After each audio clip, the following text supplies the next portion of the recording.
Buenos días, Samantha.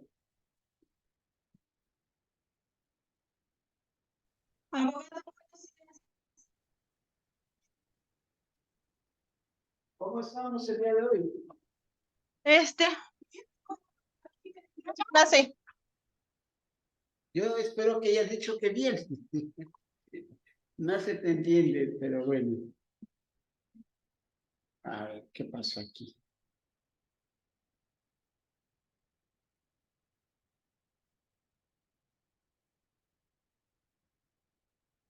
Bien. Mejor. Perfecto. Bueno, mira, me da gusto que ya vayan las cosas mejorando y espero que, como siempre, estés con nosotros compartiendo algunas ideas. Bien, vamos a iniciar nuestra clase hoy haciendo precisamente referencia a el título de nuestro tema. Tú sabes que siempre manejo tema, subtema y tópico. En este caso, nuestro tema, como tú lo recordarás, es la teoría de la ley penal. Y precisamente dentro del subtema que estamos viendo es la interpretación de la ley penal. Previamente habíamos comentado el concepto de ley y su diferencia entre ley y norma. Posteriormente a ello vimos fuentes del derecho penal o la ley como fuente principal del derecho penal, su fundamento constitucional y con ello entramos, decía yo, como subtema, en eso nos quedamos, en la interpretación del derecho. Vimos como tópicos los diferentes criterios para clasificar la interpretación del derecho. Y así veíamos que iba a haber básicamente los criterios de acuerdo con su origen o los sujetos que lo realizan. Y en base a esto, decíamos, este criterio nos dice que va a haber interpretación auténtica o legislativa, legislación jurisdiccional e interpretación privada o de carácter doctrinal.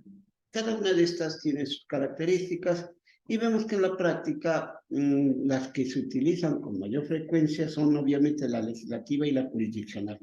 La doctrinaria también es importante, pero a nivel obviamente científico, para los que nos interesa el estudio del derecho. En este caso, el derecho penal. Y entonces recurriríamos a las opiniones e interpretaciones que nos van a dar los autores de diferentes obras de la literatura jurídica, concretamente sobre alguna ley, alguna institución jurídica, algún tema. Y entonces, con base en ello, podemos accesar a la comprensión de las instituciones y conceptos jurídicos, inclusive asimismo del contenido de la ley. Normalmente en el caso de la interpretación de los doctrinistas, pues aparte de darnos una explicación, como decíamos que así se debe entender la interpretación de la ley, nos dan su opinión y a veces hacen críticas, algunas veces con las cuales podemos estar de acuerdo o en contrario, pero bueno, el punto es que la interpretación que los doctrinistas, entiendas, los estudiosos del derecho, previa investigación científica jurídica, nos dan, bueno, nos ayudan a entender, a clarificar alguna institución, insisto, algún concepto jurídico. Y en este caso, concretamente en cuanto al texto de la ley. Sin embargo, también comentábamos en nuestro país la opinión de los jurisconsultos, como decían los romanos a los estudiosos del derecho, no es una fuente de derecho, como todos sabemos. Se cita dentro de la literatura como fuente, pero para nuestro país la opinión de los autores es simplemente explicativa. Pero bueno, pasando por todo ello, después veíamos que la interpretación también puede clasificarse atendiendo a la forma. Y decíamos que en este caso, forma o método, decíamos que va a haber interpretación gramatical e interpretación lógica.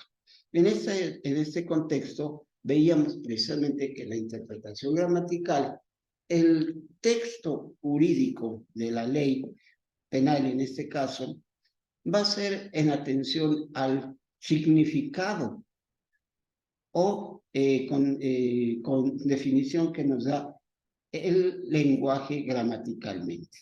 Entonces, así, si hablamos de mujer, o bueno, si en un texto jurídico se habla de mujer o de hombre, pues vamos a entenderlo como gramaticalmente se entiende, un ser humano de género masculino, de género femenino. No cambia. Esa es una interpretación gramatical, cuando concuerda el significado jurídico con el significado gramatical del término o palabra. Posteriormente decíamos, sin embargo, hay casos en los cuales esa interpretación, de acuerdo con su forma, decíamos, puede variar dependiendo del contexto donde lo ubiquemos. Así tenemos que una interpretación puede ser gramaticalmente correcta, pero jurídicamente no lo es, sino que necesita adecuarse al momento en el cual se creó esa ley. Y entonces tendríamos que recurrir al análisis de las condiciones históricas del momento en que se creó esa ley tal como se concibió en su momento de creación, ese término, ese concepto. Hasta aquí, Samantha, te pregunto, ¿tendrás alguna duda, alguna pregunta, algún comentario? Te escucho.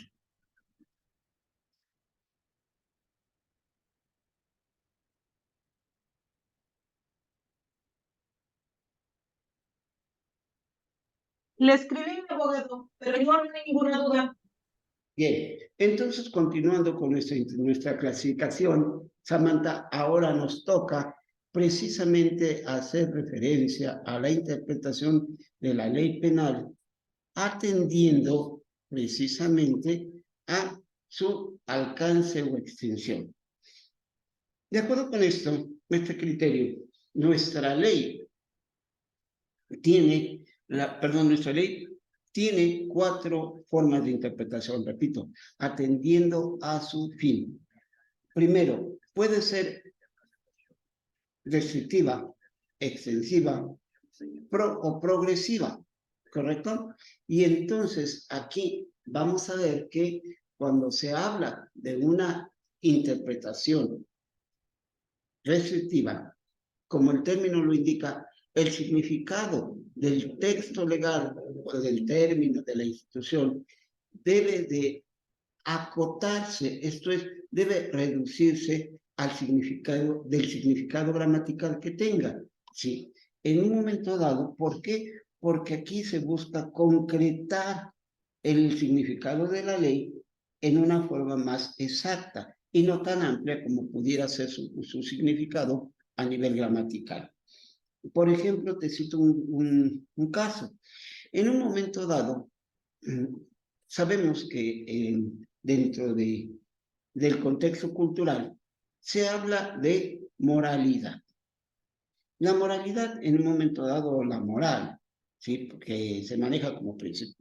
También vemos que existen conceptos en ese ámbito que son de cobertura amplia, ¿sí? Implica tal vez, en ese caso, toda la forma de vida, cómo la lleva el ser humano. Puede ser una forma de vestir moral o inmoral, puede ser una forma de hablar moral o inmoral, una forma de conducirse moralmente o inmoralmente. Entonces, en este caso, ese concepto tan amplio culturalmente, cuando se ha llegado a utilizar en el derecho, se tiene que, decía yo, acotar, limitar, concretar a un enfoque específico, por lo tanto es reducido el significado que le vamos a dar. Así, de acuerdo con, históricamente, antiguamente se decía que el estupro y como delito iba a existir siempre y cuando se comprobara que la víctima había observado hasta antes de la comisión del delito una conducta apegada a la moralidad. Pero en este caso no se refería al concepto moral en un sentido lato sensu, esto es en sentido general, amplio del término, sino que debía de referirse exclusivamente al comportamiento sexual de esa persona, de esa víctima, en cuanto digamos, sus relaciones con las otras personas. Entonces aquí, obviamente, del concepto tan amplio que es la moralidad, habría que acotarlo, reducirlo al aspecto estrictamente sexual, a su comportamiento, a su conducta sexual, que hubiera sido apegada al derecho, que hubiera sido tal vez discreta, que hubiera sido recatada. Entonces ahí ya, pero no en toda su vida, sino solo en su comportamiento sexual. Ese sería a darle una interpretación de carácter restrictivo al término moralidad. Sabemos que en muchas ocasiones el derecho y la moral han estado estrechamente vinculados, no siempre, pero en ocasiones se hace adelante, una combinación de interpretaciones. Sí, maestro. Sí tengo comunicación con la alumna. Ok. Nada más está Samantha. Ok. Ok, ¿alguna indicación? No, es que no sabía la pantalla, pero No, sí, lo que me interesaría es la presentación. la presentación. Compartir pantalla, a ver si le atino aquí. Han abierto la Han presentación. abierto la presentación, ¿verdad? Solo que por eso sea. Aquí entonces me voy. Vamos a ver que cargue. En la unidad ese. ¿Lo cual? Aquí. Ese. No, pero es Kingston. Por saber que está cargando. Ah, ok. Sí. Ok. Pero, bueno. Gracias, maestro, muy amable. Bien, Samantha, entonces continuando con nuestro comentario, te decía, entonces aquí el significado. Abogado, ¿podría usted repetir cuál es el término? O sea, porque no se entendió muy bien. Sí entendí todo, pero ¿cuál es el término? El término respecto a el nombre de la interpretación. Ajá, sí, por favor. Interpretación restrictiva. Gracias. Ok, bueno, entonces decíamos en ese caso, al utilizar el legislador la palabra, hola Michelle, ¿cómo estás? Buenos días.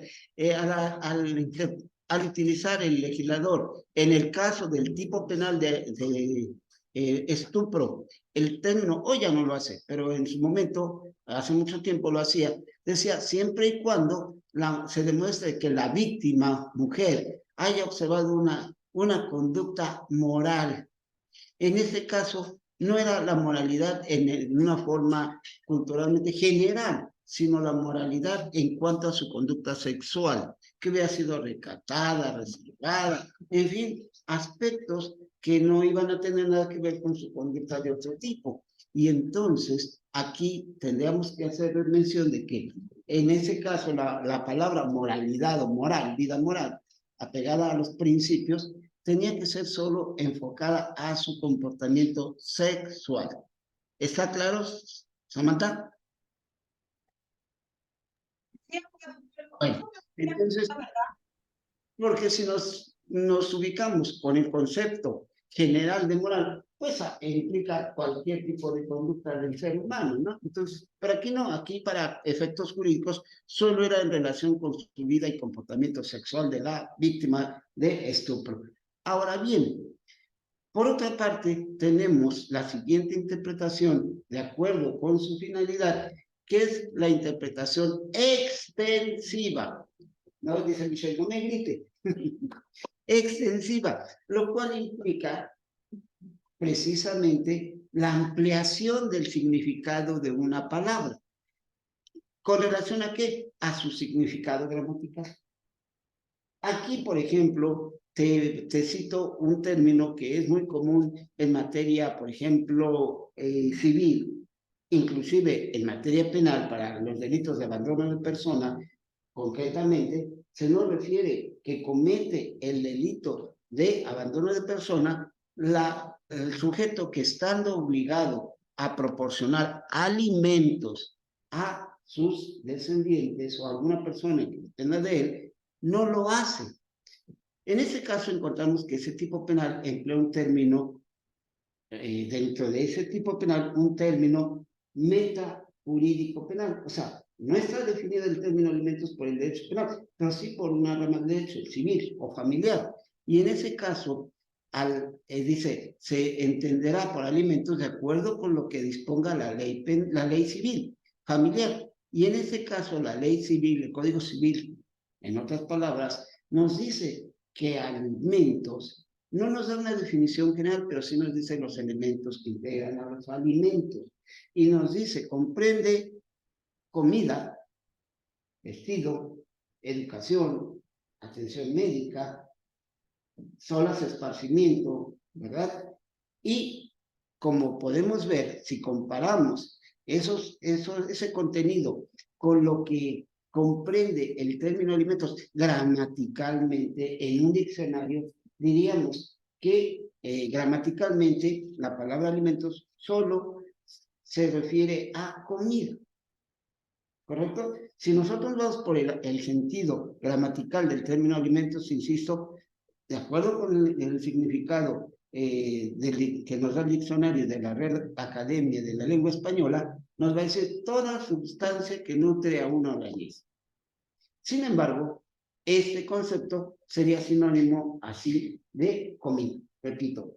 Pero a nivel jurídico, ese concepto, al trasladarse en un ámbito jurídico, se extiende, se amplía. Y entonces, dice el legislador, debes de entender o dar significado amplio al término o concepto alimentos.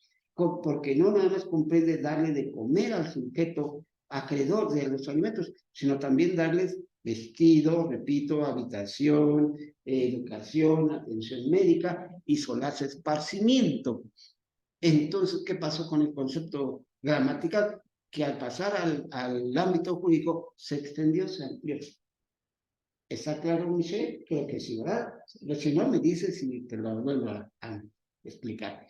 Samantha, ¿tendrías alguna pregunta? No, abogado, solamente es la ampliación del significado. Sí, en relación con el significado gramatical. ¿Ok? Bien. Ahora, existe una tercera especie de interpretación dentro de este criterio que se llama interpretación progresiva. Insisto, tercera especie, interpretación progresiva. Aquí en este caso, quiero hacer referencia para que nos comprendamos que, como todos sabemos, la ley que nos rige no necesariamente coincide en su temporalidad, en su tiempo de creación, con el tiempo de aplicación. Obviamente, va a precedir, va a ser anterior el término de creación al término de aplicación o al momento de aplicación, ¿sí, Michelle? Y pudiera ser, como normalmente sucede, que una ley haya sido creada hace un siglo, por decir algo, en el 1900, por ejemplo, 1000 y tantos, y no se haya cambiado y esté vigente todavía. Entonces tenemos un lapso de tiempo desde su creación hasta este momento de aplicación bastante extenso. Sin embargo, dicen, a ver, tienes que hacer una interpretación progresiva cuando tienes que adecuar el significado del término utilizado en la ley, no con base en el concepto de la época de su creación, sino de su aplicación. O sea, cuando se creó la ley, ese término pudo haber tenido un concepto, una definición distinta, pero como no ha cambiado y se sigue aplicando, ya pasaron 10, 15, 20 años, 50 años, y todavía existe esa ley, se aplica, pero entonces se debe de adecuar ya y aplicar al momento de aplicarse, no con el significado que tuvo al ser creada hace 15, 20 años, sino de acuerdo con el concepto actualizado. Por eso hablamos de una adecuación del concepto, del significado, al momento de la aplicación de la ley y no de acuerdo con el significado del momento de su creación. Pongo un ejemplo. A ver, Michelle, ¿tú has oído hablar de la piratería, de los piratas? ¿Sí? Ok. Bueno, ¿tú, Samantha, has oído hablar de los piratas y la piratería? Los que están en el tema. por la piratería de la Comisión Lista de Documentos Protegidos. Ay, Dios mío, escríbeme mejor.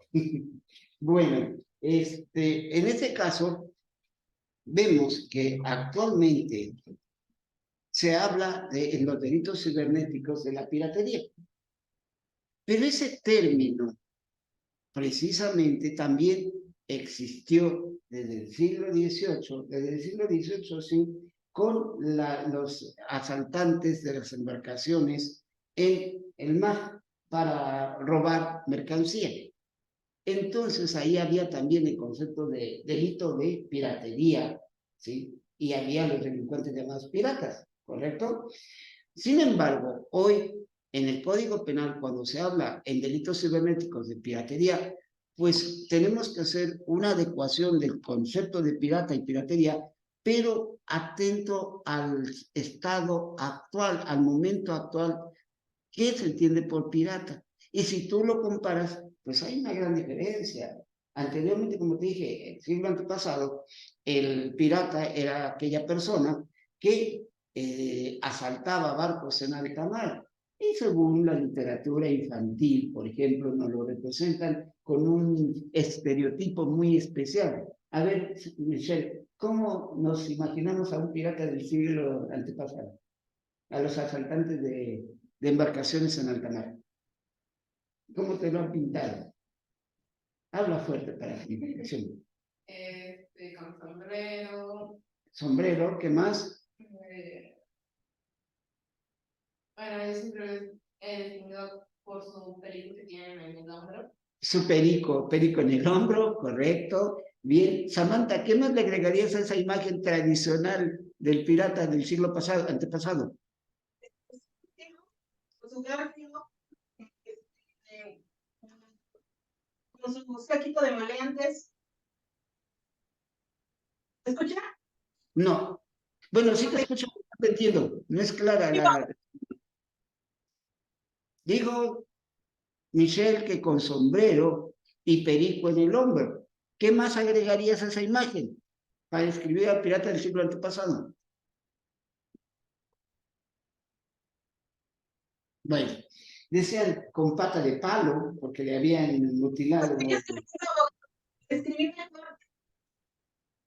Escríbemelo mejor, porque no tiene problema. Bueno, entonces, en este caso vamos a ver que hay características de la persona de pirata como estereotipo, con su pata de palo, su parche en el ojo, su sombrero, como decía aquí Michelle, y normalmente todo barbado, así descuidado, medio sucio, en fin.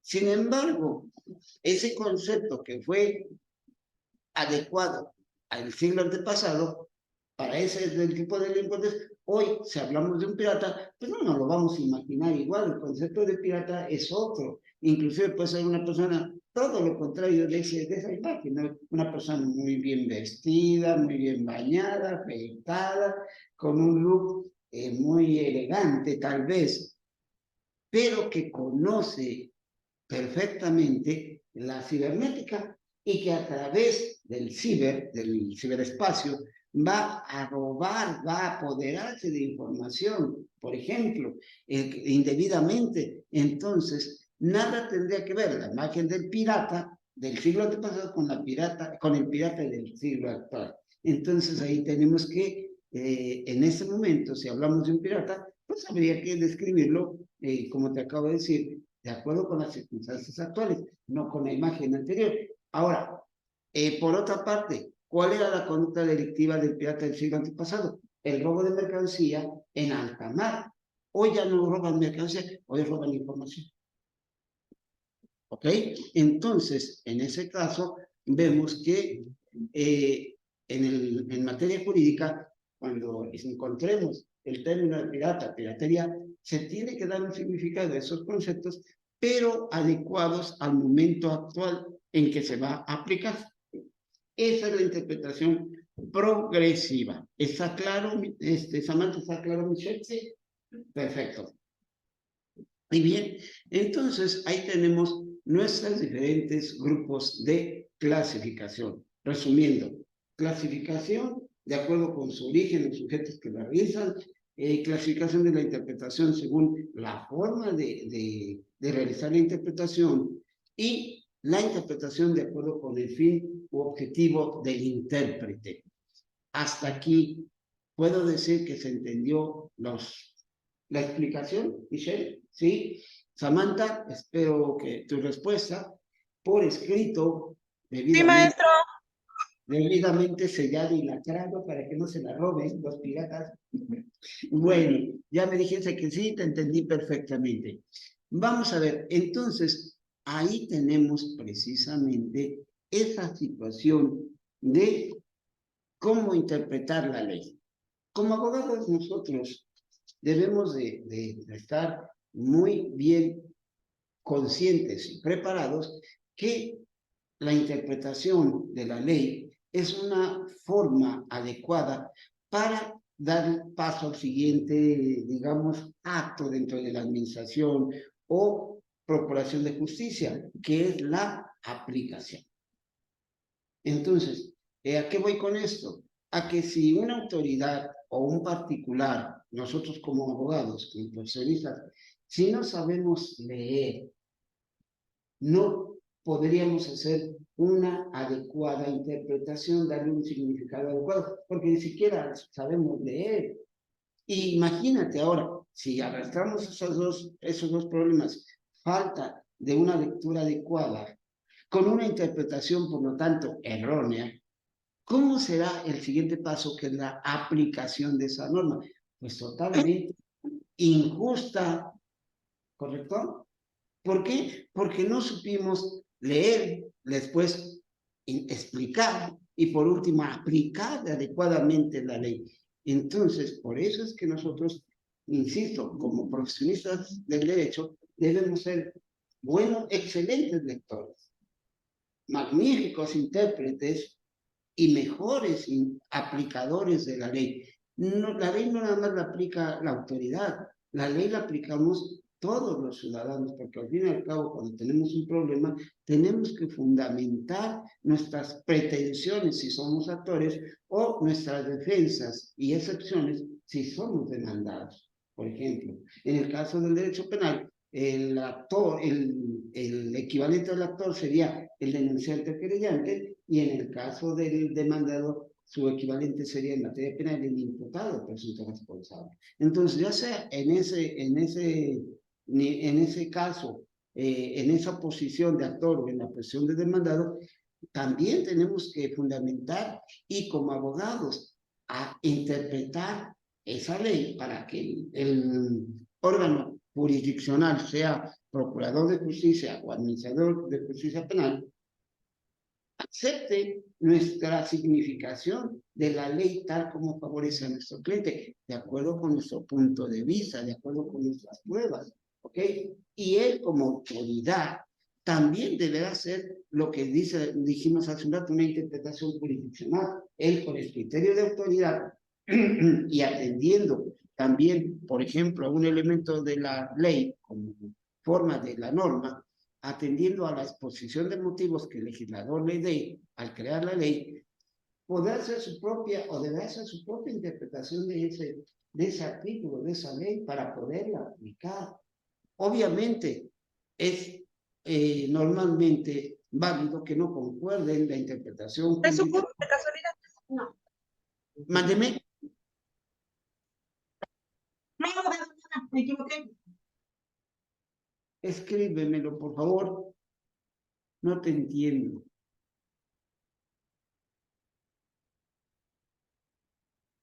¿No ves alguno? No.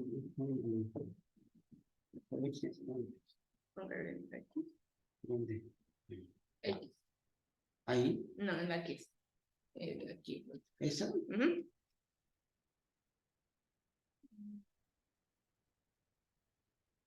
No, ¿no? No me mandó ninguna. Póngale aquí. La X. Para que pueda ver los mensajes, pero no la mandó ninguna. No me dio ninguna, ¿verdad? Ujú. Bueno, entonces decíamos el juzgador, ¿verdad? Así como el procurador de justicia, debe de hacer una interpretación de la ley para responder a las pretensiones del actor o a las defensas del demandado. Entiendas en materia penal el imputado y la víctima o ofendido.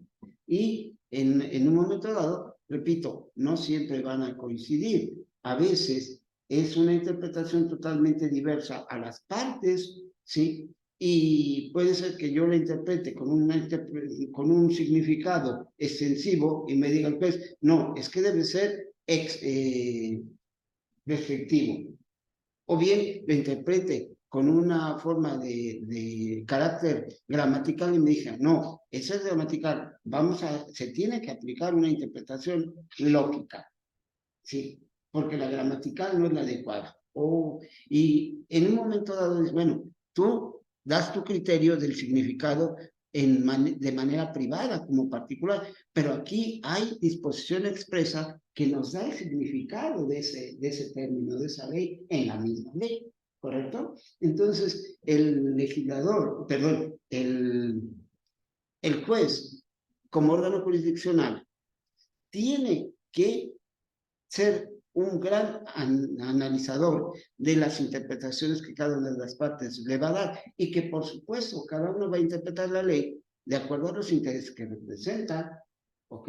Yo voy a manejar el mismo código penal que, por ejemplo, si llevo al denunciante, que el defensor del imputado, o el mismo código que el órgano jurisdiccional, pero cada uno va a tratar de explicarlo y aplicarlo atendiendo hacia el particular interés de su cliente y en el caso del juez, de acuerdo con los principios de derecho, de acuerdo con precisamente los fines del derecho a la justicia, por decir alguno, ¿correcto? Y entonces su interpretación obviamente puede variar en su criterio de significación de la ley. ¿Estamos de acuerdo los tres? Sí. ¿Tú estás conmigo? Bien. Samantha, yo espero que tú también, y si no me dices y nos agarramos. No, no es cierto. Comentamos y trataremos de explicarnos. Acuérdate, aquí no estamos como en la política. Todo el que no está conmigo está contra mí. No, no, no, no. Aquí si no estás de acuerdo, perfecto, respeto. No comparto tu opinión a lo mejor, pero la tengo que respetar. Ok, Sammy. Sammy.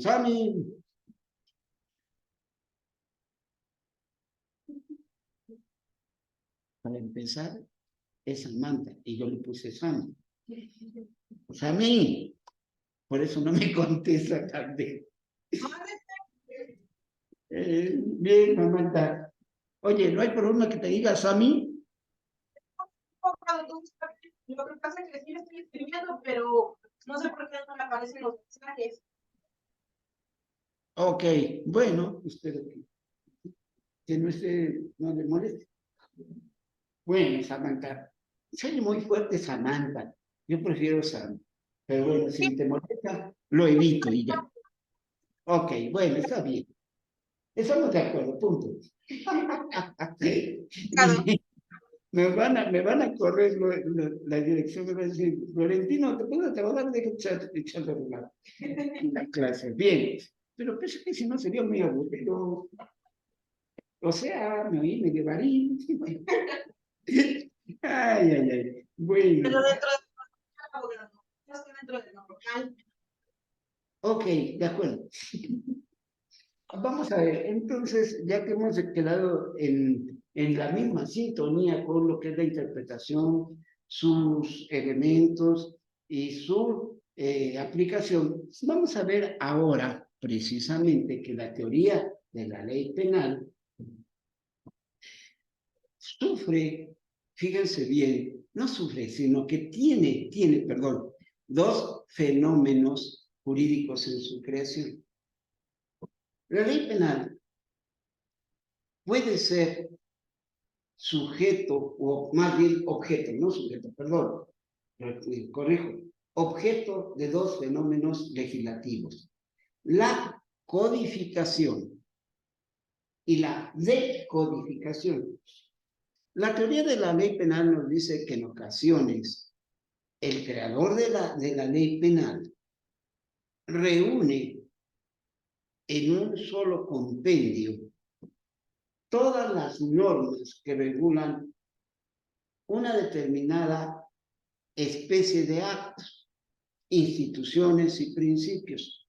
Las conjunta, las sistematiza y las expresa con un sistema adecuado, en un solo cuerpo legal. A ese cuerpo legal se le va a llamar código, y al proceso por el cual se crea ese código se le llama codificación.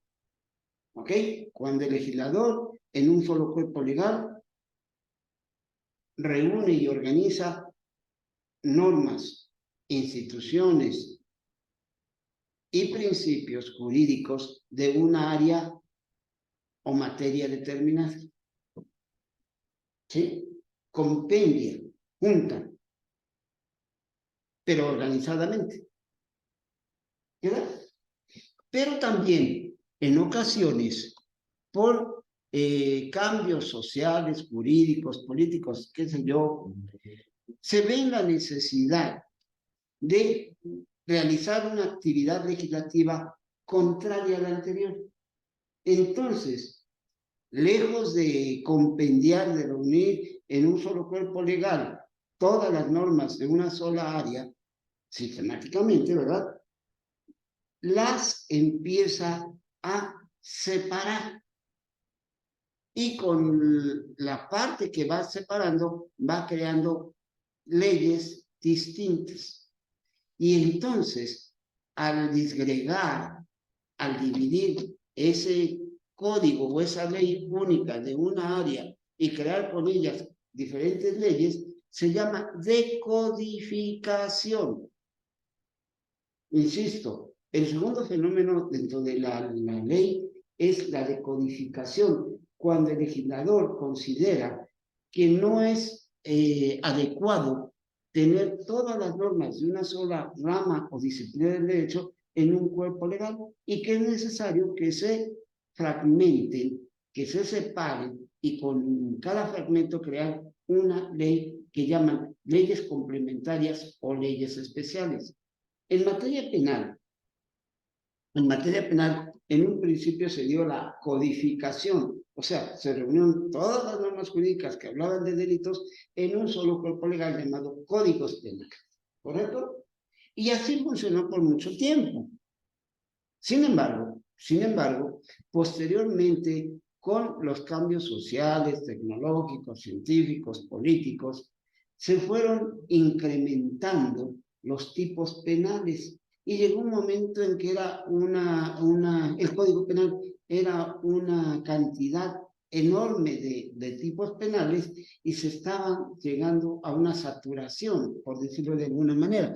Por lo tanto, decidieron que se separara de algunos capítulos o artículos del Código Penal, y con ellos se crearan leyes especiales, que es lo que da origen al derecho penal especial y a los delitos especiales, que ya en otra ocasión estuvimos platicando sobre en otro curso.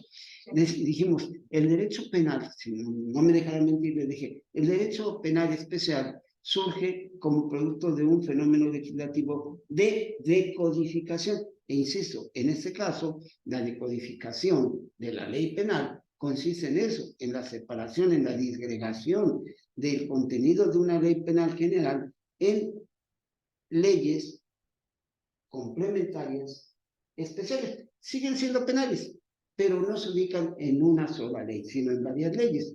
Así, por ejemplo, en este momento tenemos todavía la realidad penal a través de una decodificación. Sigue existiendo el Código Penal, tanto local como federal, pero aparte de ello, algunos delitos no se van a encontrar en estas leyes, sino en leyes diferentes, como sería, lo comentábamos en el curso pasado, como es el caso de los delitos fiscales, que no están en el Código Penal, están en el Código Fiscal de la Federación, ¿de acuerdo?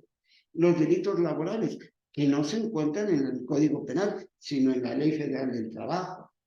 O los delitos contra la salud, que no se encuentran en el Código Penal, sino en la Ley General de Salud. en la ley de la ley que regula el sistema financiero del Instituto Mexicano de Seguro Social, ¿verdad? Entonces, cuando se hace esa disgregación del contenido del derecho penal en leyes distintas, es cuando se habla de decodificación. ¿Está claro? Sí. Escríbeme, por favor, o mándame un WhatsApp. Ok, entonces eso también es parte del contenido del tema de hoy, teoría de la ley penal. Hasta aquí espero haber sido claro en esa situación. Ahora bien. Abogado, ¿me escucha? Sí. Los dos fenómenos son decodificación y codificación, ¿verdad? Sí, son dos fenómenos legislativos. Decodificación y decodificación. Sí, señorita. Ok, bueno. Ahora bien, es importante, muchachas, que también tomemos en cuenta dentro de la teoría de la ley penal lo que se llama los ámbitos de aplicación de la ley penal. ¿Sí? Esto obedece a determinadas condiciones o circunstancias que se deben tomar en cuenta para hacer una correcta, adecuada aplicación de la ley penal. Porque pueden presentarse algunos conflictos en cuanto a esa aplicación. Y esos conflictos, Michelle, Samantha, pueden darse con relación al tiempo de aplicación, pueden darse con respecto a las personas, con respecto al lugar, ¿sí? Y en ese caso, vamos a ver permítanme, ¿qué dice aquí? Lo que sí me hizo casi unas nubes. No, nada que ver. Bueno, continuando, dejando mis locuras andar. Entonces, hablaríamos de diferentes, se llaman ámbitos de validez de la ley penal. ¿Sí? Y algunos de ellos, si quieren tomar nota, van a ser el ámbito material de validez.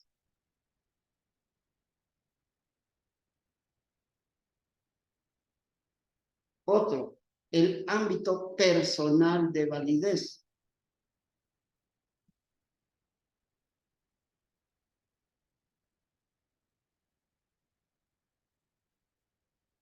Y un tercero es el ámbito temporal de validez.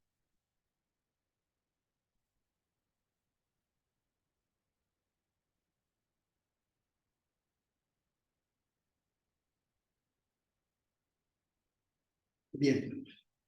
De acuerdo con el primer ámbito material de validez, ¿verdad? Se refiere a la clasificación de los delitos de acuerdo con su interés que protejan o la importancia del interés que protejan, del bien jurídico que protejan.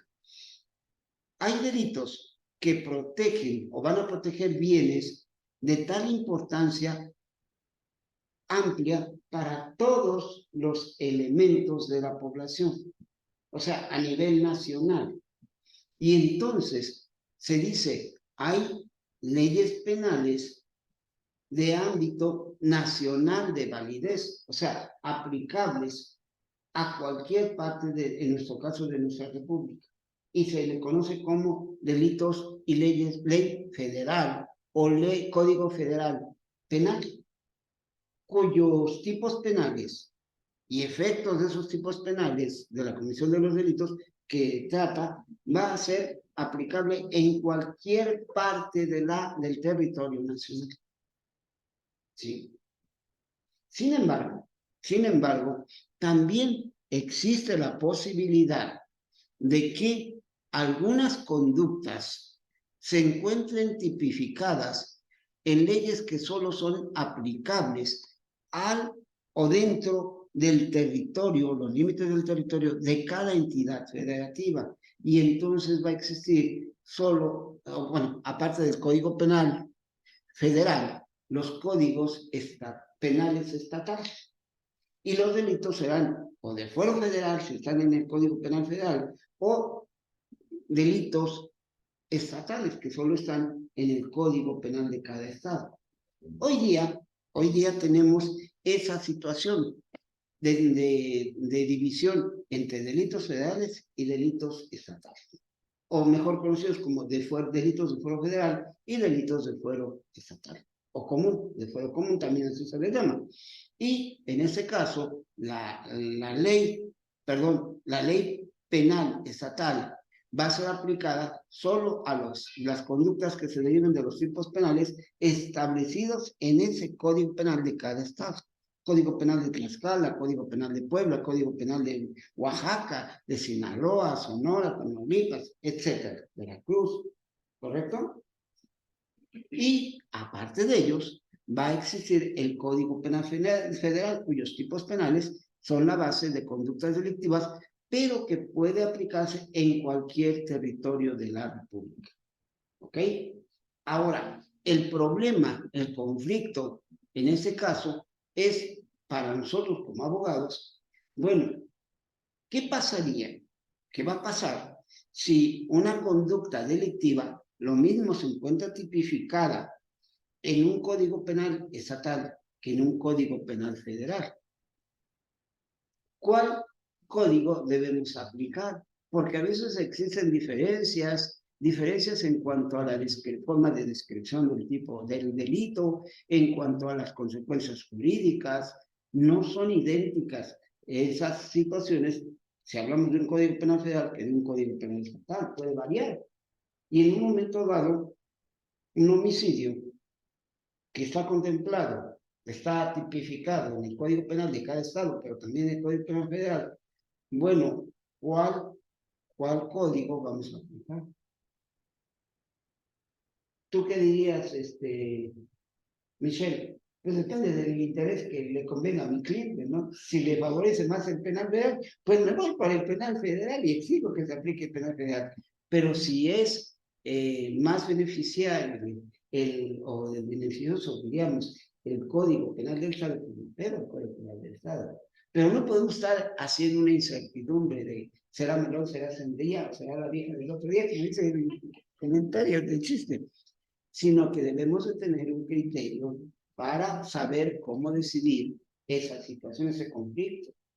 Y todavía más, si ustedes ven el artículo 13 de su Constitución, dice que aparte ¿cómo se llama? En materia jurídica está prohibida los fueros, subsistiendo el fuero militar. O sea, todavía hay delitos de otro tipo que son los militares y que también tienen su propio fuero. O sea, su propio código penal militar. Es, bueno, a ver, esa conducta la realizó o está tipificada en el Código Penal Militar, pero también en el Código Penal Federal y también en el Código Penal del Estado. Ah, caray, y ahora como abogado, ¿cuál de los tres códigos aplico? Ahí hay un problema de aplicación de la ley en su ámbito ministerial. Si es fuero común, fuero estatal o fuero militar, ¿cuál? Para ello, muchachas, tenemos que regirnos por las reglas de aplicación que nos da el Código Penal Federal en sus primeros artículos. ¿Sí? Tarea.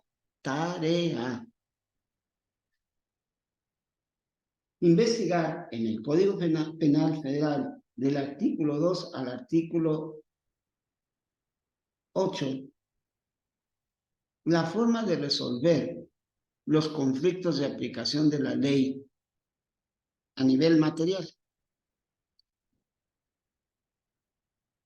¿Ok? ¿Está entendido, Samantha? Sí.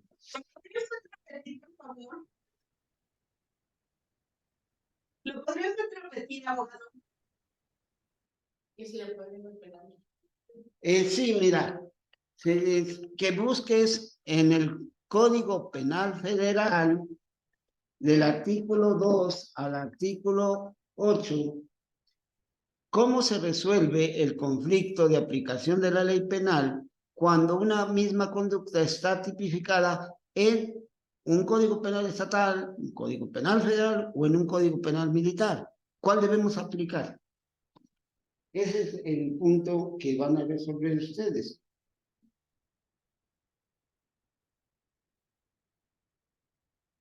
¿Quedó claro?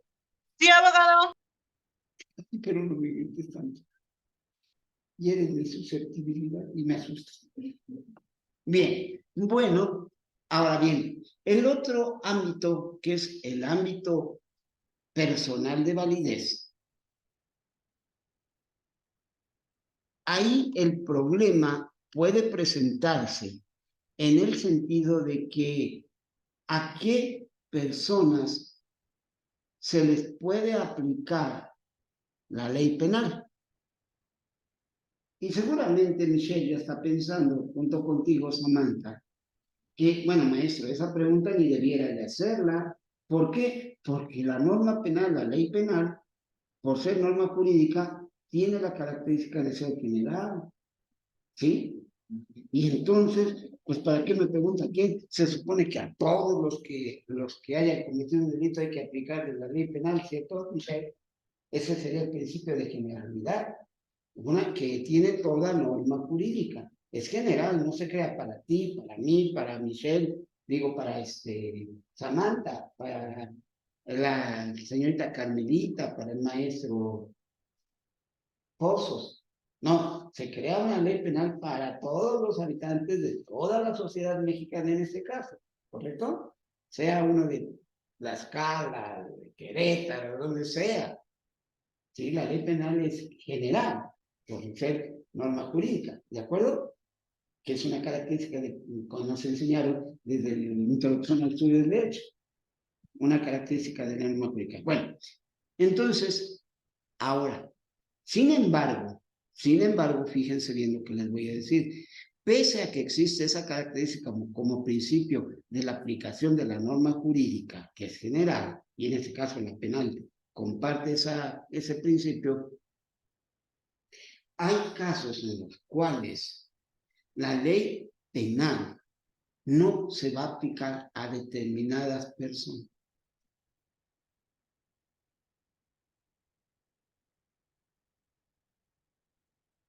Bueno, ¿por qué? Porque existe una figura jurídica llamada fuero. ¿Han oído hablar del término fuero? Se usa normalmente en los políticos. Normalmente en los políticos y los funcionarios. ¿Y los del ejército, abogado? También, ok, pero en términos generales, reconocemos que hay fuero militar, fuero diplomático, fuero oficial, pero en sí, ¿qué es el fuero? ¿Cómo lo entiendes tú, Sami? ¿Cómo lo entiendes tú, Michelle? Yo digo que es la protección de una persona por ocupar ciertos cargos. Ok, bien, esa es una Que buena. es inmune a ciertos castigos de la ley porque ocupa un cargo político, militar o así. Ok, bien, esa es una buena idea de inicio. ¿Tú qué opinas, Michelle? ¿Estarías de acuerdo con Sami o cambias tu punto de vista? Estoy de acuerdo con ella. ¿Estás de acuerdo con ella?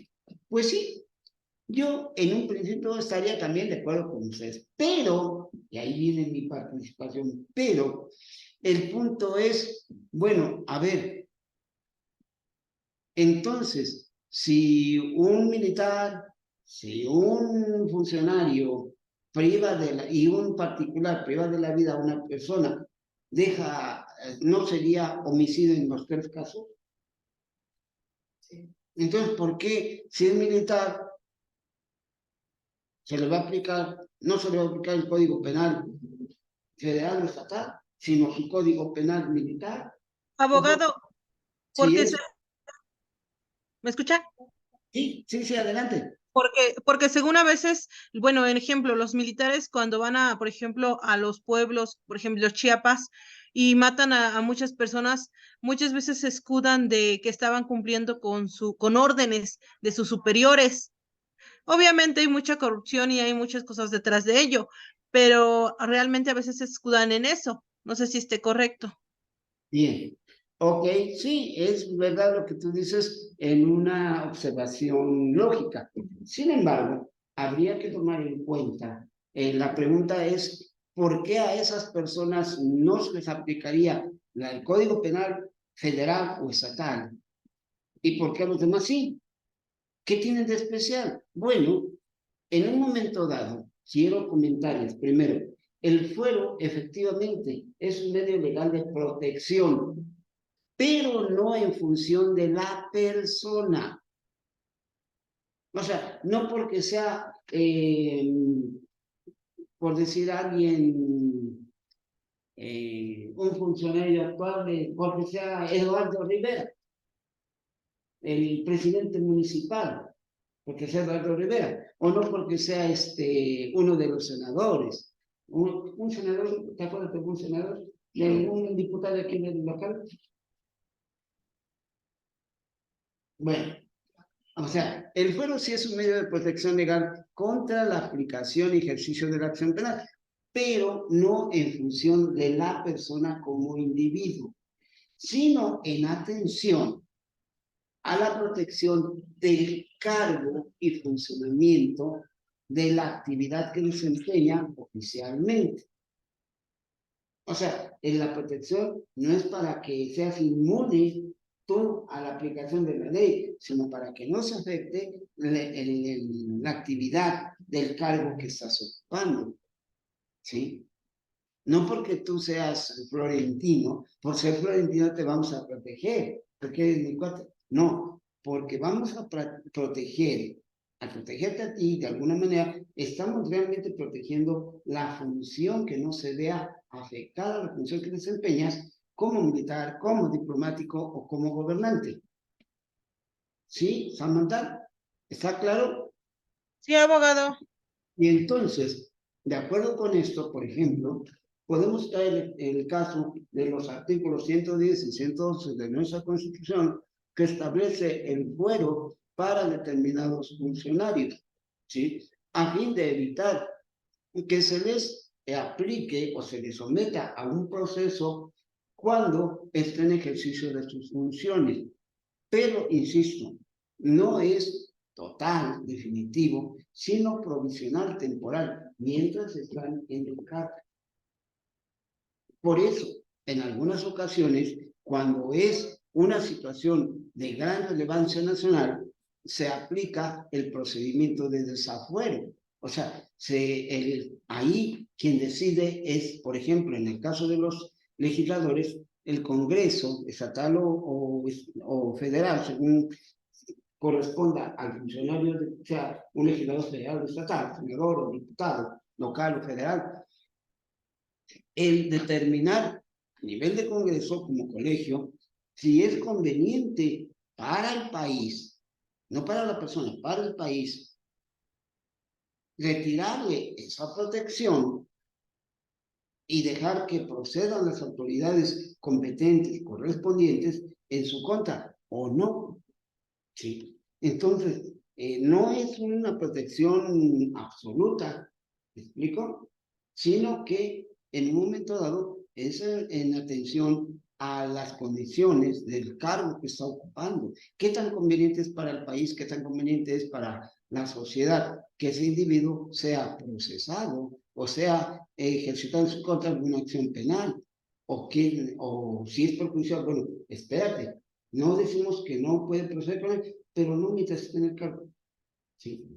Espérate a que termine el cargo y entonces ya procedemos contra de él. Pero antes no. ¿Por qué? Porque es tu cuate. No, porque la función que está desempeñando es de vital importancia para el interés político, social, económico del país. ¿Correcto? Cuando él deje de ser el funcionario, entonces lo ponemos a disposición de la autoridad. O bien, si es un asunto de mayor relevancia, entonces vamos aunque esté en funciones, vamos a someterlo, de acuerdo con lo que dice el artículo, repito, 110 y 111 de la Constitución, a un procedimiento donde se va a analizar y se va a decidir si es conveniente o no retirarle esa protección. Y aun cuando esté en el cargo, se le retira la protección y se deja a disposición de las autoridades de procuración de justicia o de administración de justicia penal, que no sea el caso de la persona que lo reclame, de la autoridad que lo reclame, ¿correcto? Entonces, lo mismo sucede, por ejemplo, en el caso de militares, en el caso de los gobernantes, los funcionarios públicos, o bien, por ejemplo, como una especie de funcionario, el cuerpo diplomático, los embajadores, los agentes plenipotenciarios, los cónsules, ¿ok? Esas personas están, mientras exista su función o estén en funciones, existe el fuero diplomático, el fuero oficial, el fuero militar, ¿correcto? ¿Me expliqué? Bien. Entonces, en esos casos, excepcionalmente, la ley penal no se va a aplicar. No se va a aplicar temporalmente, pero no es definitivo, nada más es un momento. ¿Sí? Y siempre y cuando no sea conveniente que se le retire inmediatamente la protección. ¿Ok? Es una excepción. Ahora bien, si no hay alguna duda, pasemos enseguida a lo que es el último ámbito de validez de la ley penal. ¿Cuál fue? El ámbito temporal de Bien. En este caso, señoritas, el ámbito temporal de validez de la ley penal se refiere al tiempo en que tiene vigencia una ley. O sea, a partir de cuando, en otras palabras, es de aplicación obligatoria esa ley a las personas. ¿Sí? Y aquí tendríamos que hacer referencia precisamente a el principio, como dijimos en el ámbito anterior, generalidad y excepcionales o particulares, ¿verdad? Aquí hablaríamos del principio ¿de qué? Eso lo vieron en Introducción al Estudio del Derecho. Los principios que regulan la aplicación temporal de la ley. El principio general de irretroactividad y de retroactividad. ¿Cuándo una ley se debe aplicar o a partir de cuándo ya es obligatoria su aplicación para las personas? ¿Y cuándo puede ser que esa ley sea aplicada a hechos anteriores a su vigencia? ¿Sí? El principio general en este caso del ámbito temporal de validez, Michel, es que toda ley debe ser aplicada o debe tener vigencia temporal a partir del momento en que es publicada para conocimiento de la sociedad. A partir de su publicación. ¿Sí? Términos generales. Y solo los actos que surjan después de esa fecha de aplicación. ¿Sí? ¿Ok?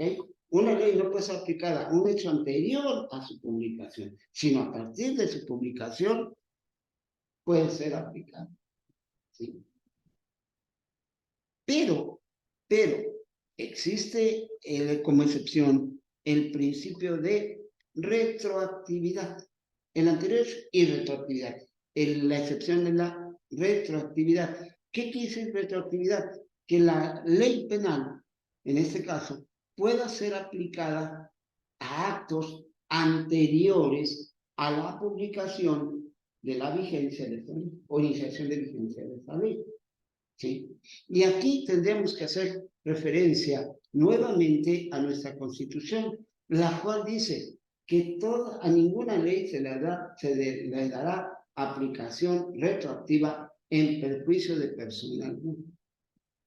O sea, nosotros nos regimos por el principio de irretroactividad. Una ley actual no se puede aplicar a un hecho anterior a su publicación, a su iniciación de vigencia, sino a partir de la iniciación de vigencia todos los actos que se pueda aplicar, pero después de su publicación.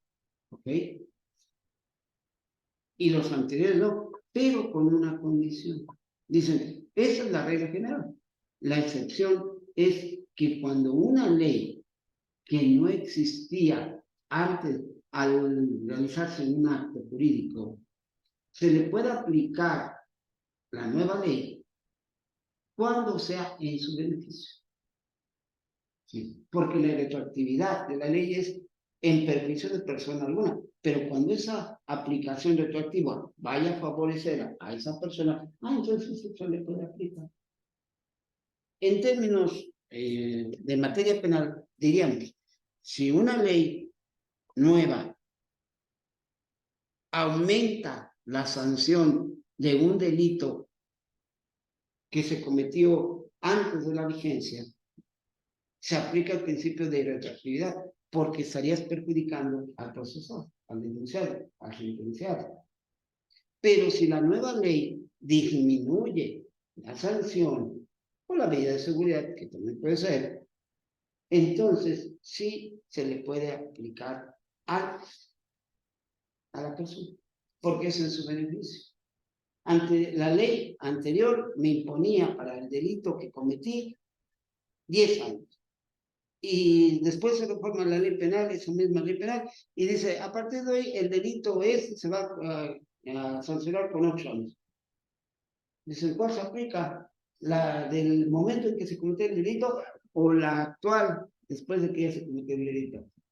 No, pero la actual no, porque sería perjudicar al procesado. Entonces, vas a aplicar la anterior, la nueva, si es que le beneficia. Si le reduce la sanción, aplícasela. Y se puede acoger al beneficio de la aplicación retroactiva de esa ley. Pero si al contrario le va a criticar, dice, no, momento, no. Esa ley aplíquense a los que cometen el delito a partir de hoy, de la publicación. A mí ya no, a mí ya déjenme suministrar con la ley anterior. ¿Sí? Ahí se sigue el principio de interés en favor del procesado. Y en ese caso, muchachos, fíjense que se aplica uno de los principios o dogmas penales que hace mucho tiempo mencionábamos, que se enuncia como indubio pro reo, en latín. No sé si se acuerdan que lo comentábamos. Y con B grande, dubio, y por separado, dubio pro reo. Y que nuestra ley penal lo acepte en su dispositivo. Nos dice, en caso de duda, el juez estará hacia lo más favorable al cliente.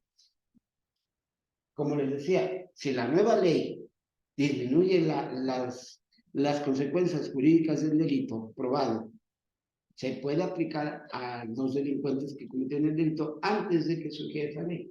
Pero si por el contrario aumenta la consecuencia, entonces no se aplica el principio de irretroactividad de la ley. ¿Me expliqué? ¿Está claro, Sammy? Sí, abogado. Bueno, entonces recuerden, resumiendo, hay 3 ámbitos de la aplicación de la ley penal. Ámbito ¿qué? Material, ámbito personal y ámbito temporal. ¿Ok? Y cada uno de estos se rige por un principio, ¿sí? Y una excepción. ¿Sí? ¿Ok? ¿Estamos de acuerdo? ¿Cuáles son los principios que rigen el ámbito personal de validez? A ver, ¿quién me contestas a mí? Michelle. Recordamos, el principio general es la generalidad. En el ámbito material, en el ámbito personal, la ley penal se debe aplicar a todas las personas que cometan delitos. ¿Ok? Que se les puede. Y la excepción, el principio de excepción, es en el caso de los fueros, el fuero oficial. y el fuero diplomático. El fuero oficial para los gobernantes en funciones y el fuero diplomático para los del cuerpo diplomático del país, embajadores, cónsules, etc. En ese caso no, salvo que se proceda a hacer un procedimiento de desafuero, el retiro de la protección. ¿Ok? Ahora, en el ámbito, decíamos, material, ¿qué ley se va a aplicar? El Código Penal de fuero común, de fuero federal o de fuero militar.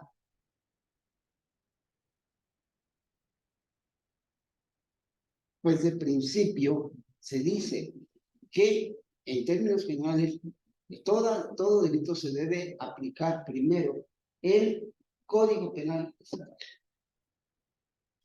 Que el delito sea de fuero común del Estado. Si ahí está contemplado, se aplica primero el Código Penal estatal. Y en segundo término sería el Código Penal militar. Y en tercer término, el Código Penal federal como complementario. Si ustedes se fijan, en esta edición se va a considerar un método inductivo de lo particular, o sea, estatal, luego el militar y por último el federal. De lo más a lo menos, digo, de lo menos a lo más. ¿De acuerdo a mí? Sí, abogado. Y en el caso del fuero, ¿cuál es el último fuero?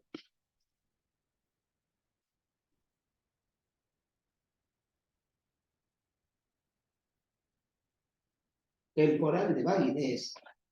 Se rige por el principio general de irretroactividad. A ninguna ley se le da la aplicación retroactiva en perjuicio personal. Y como excepción, el principio de retroactividad. Una ley nueva se puede aplicar a una persona que cometió un hecho delictivo anterior siempre y cuando le sea favorable. Samantha, Michelle, aquí en ese caso hay una discusión doctrinaria muy interesante. A ver, la ley dice,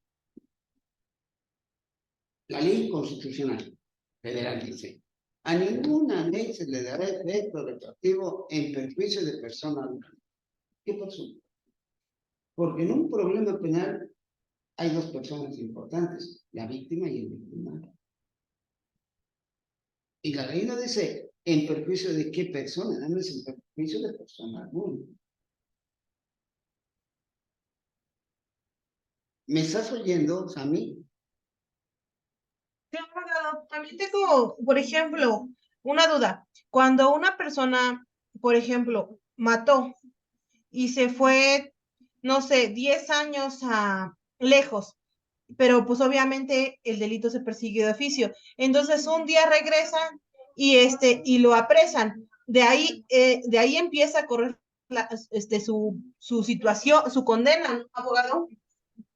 Bien, no empieza su condena, sino que empieza el ejercicio de la acción y se le someterá, según el momento en que se encuentre, a su procesamiento o a la aplicación de la sanción.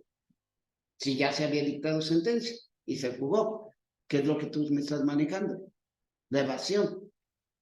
Sí, ¿Okay?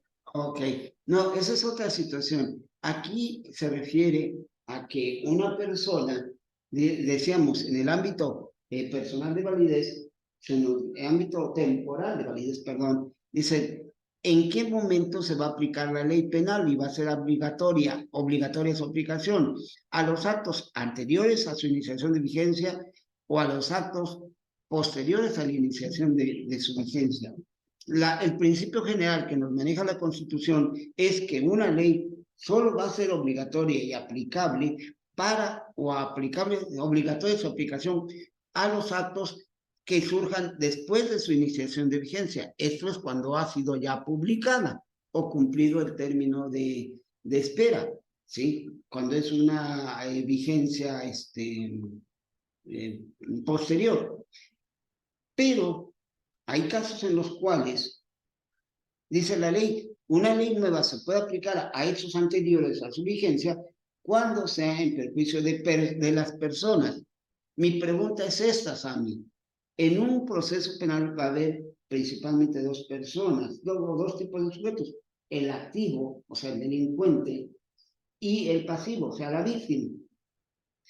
Una ley, obviamente, puede perjudicar o beneficiar a cualquiera de ellas.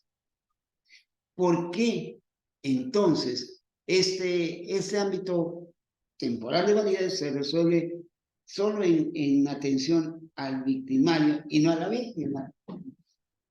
A ver, como víctima en un proceso penal, me conviene que se aplique una ley que aumenta la sanción o que la disminuye. Que la aumenta.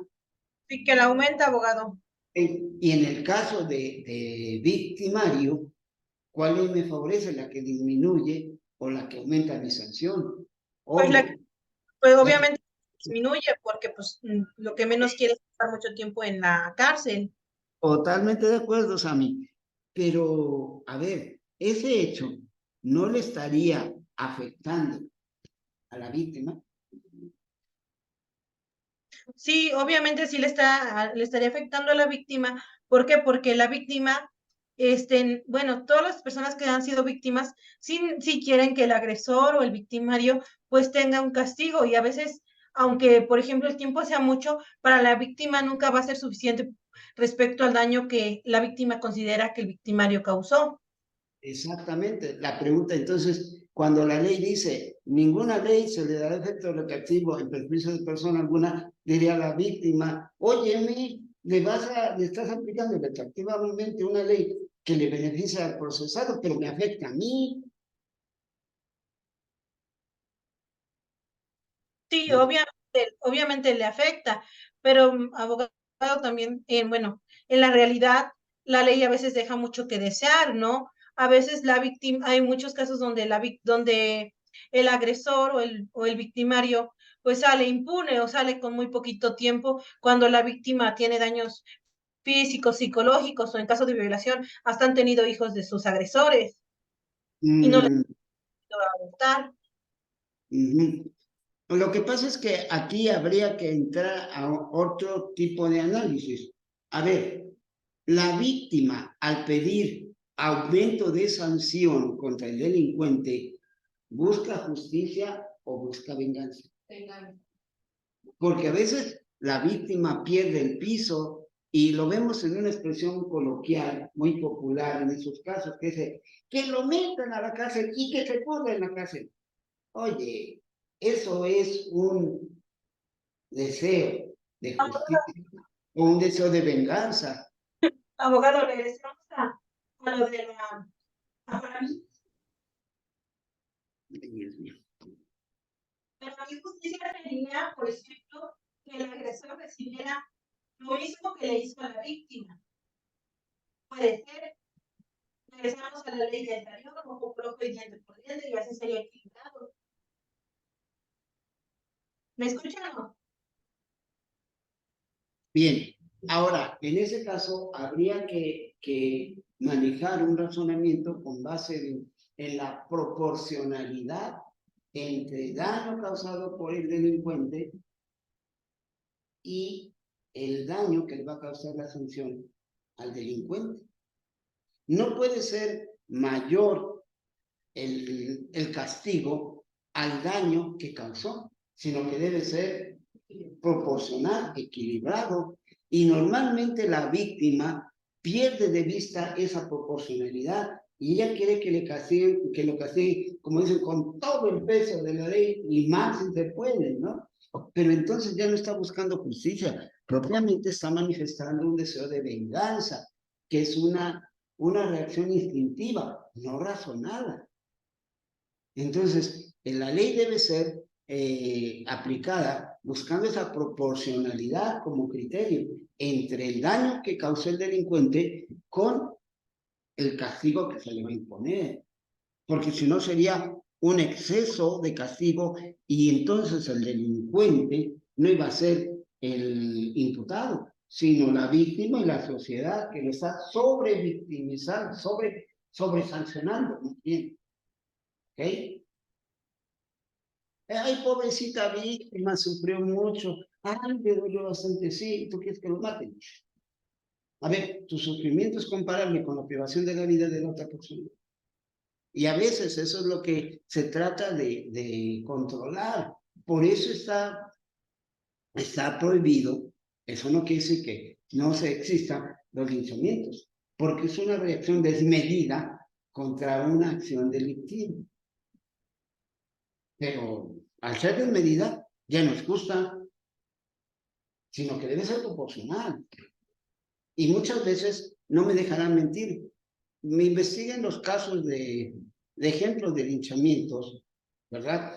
Y dicen muchas veces, es que intentó robarse a una niña, intentó robarse un carro, intentó matar, mató, robó, no, solo lo intentó y lo linchaste y lo mataste. ¿Qué hubo? ¿Y eso es justicia? ¿Sería justicia o sería venganza? ¿Ok? Él solo quedó en una tentativa su acción del delincuente. Ellos no ejecutaron y con exceso. Ahora, vamos a suponer que robó, que privó de la libertad indebidamente a otra persona, el delincuente. Jerárquicamente, ¿qué es más importante? ¿La libertad, la propiedad o la vida? En una jerarquía de valores, de bienes protegidos. La vida, la libertad y la propiedad. En Bueno, ese orden, sí, primero sería importante la vida, luego la ok, libertad, porque si no tienes libertad no puedes hacer nada, y la propiedad, ahora sí, ya tienes cosas. correcto. Entonces, por eso los linchamientos no están permitidos, porque afectan al valor máximo jurídicamente protegido en relación con los otros valores que pudo o afectó el delincuente. Él se robó una cartera, se robó un coche, se privó de la vida a una persona y a él, en reacción, la sociedad lo linchó y lo mató, hasta lo despedazó y lo colgó en el poste. Eso sería jerárquicamente justo. No, Él afectó, sí, afectó un valor, pero jerárquicamente menor que la vida, que es lo que a él le afectaron. Y con saña. No es que esté yo a favor de los delincuentes, no, estoy tratando de ser buscando un enfoque proporcional, equilibrado, ¿ok? Sí, abogado, obviamente, sí, pero en dime. ese caso de los linchamientos, a veces, ahora sí, la mayoría en los pueblos, ¿no? Bueno, yo soy de un pueblo. En la mayoría de los pueblos, las personas que enardecen a la multitud son la gente que más tiene cola que le pisen. Bien, esa es una realidad, precisamente para ocultar sus delitos personales. Porque, por ejemplo, o sea, es como, bueno, en la iglesia, ¿no? Dicen, quien esté libre de pecado, que tire la primera piedra, pero si bueno, sí hizo mal en a lo mejor tratar de robar un bien y la gente se juntó para lincharlo, ¿no? Sí hizo mal, pero también tú como poblador, ¿quién eres? Como si tú no tuvieras, por ejemplo, tú no hubieras cometido ciertos actos que a lo mejor la gente no sabe, pero que tú sabes que hiciste. Ok, de acuerdo. Entonces dicen, el que incita a la población a linchar muchas veces es otro de los peores delincuentes, pero que no ha sido descubierto. Y muy pomposamente se siente con la facultad de decidir y castigar y hasta matar al presunto delincuente, ¿no? ¿A eso te refieres? Sí, Mm, abogado. ok, bueno, miren, el tiempo me dice que esta clase se acaba de acabar. Entonces, pues yo celebro que haya despertado su interés por sus comentarios en este tema, en esta clase. Y los invito para que estén conmigo la próxima semana. ¿Ok? Nos estamos viendo, Sammy. Buen día, excelente semana. Bien, hasta luego.